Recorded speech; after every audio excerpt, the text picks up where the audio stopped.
Shalom, it's Jeff from Well Water Ministry, leaving little Jacob's wells and watering others along the way because I was watered by the blood of Yeshua. It's Sunday morning Shema time. Let's take a word or a phrase from the Bible and Shema. Shema means to intelligently hear with obedience the word of Yod-Heh-Vav, the Hebrew name for God.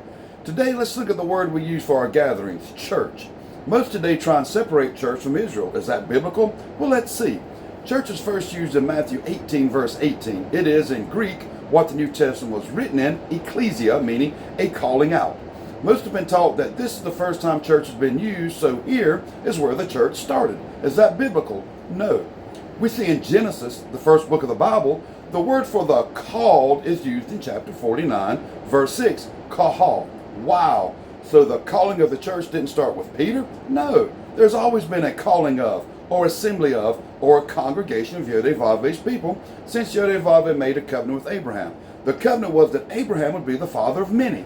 His grandson Jacob actually became named Israel, birthing the 12 tribes biblically known as Israel.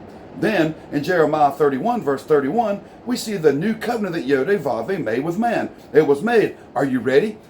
It was made with the house of Israel and the house of Judah, the 12 tribes of Abrahamic descent. Our Messiah even said in Matthew 15, 24, I am not sent but unto the lost sheep of the house of Israel. Do you see it? Yeshua came not for a new church, but for his Father's chosen in that covenant. But what about us, the Gentile? So-called new church that took Israel's place. We didn't replace Israel. We get grafted into the house of Israel according to Romans 11. Go read it. It says Yod-Heh-Vav did not cast away his chosen Israel. They stumbled. He didn't do away with them, but in this stumble, it allowed us, Gentiles, to be grafted into the house of Israel, adopted into his chosen. We didn't replace his chosen. We became his chosen through the death of Yeshua, Jesus, gathering us all together into his called, his people as one in his name.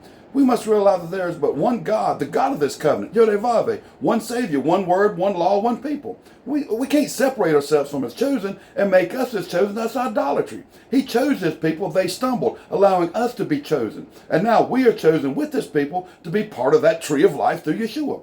So after this Shema, we see that there is no separation of Israel and church, but through their stumble, we are all one. We are grafted into his chosen to be his forever with Israel, his people. Shalom.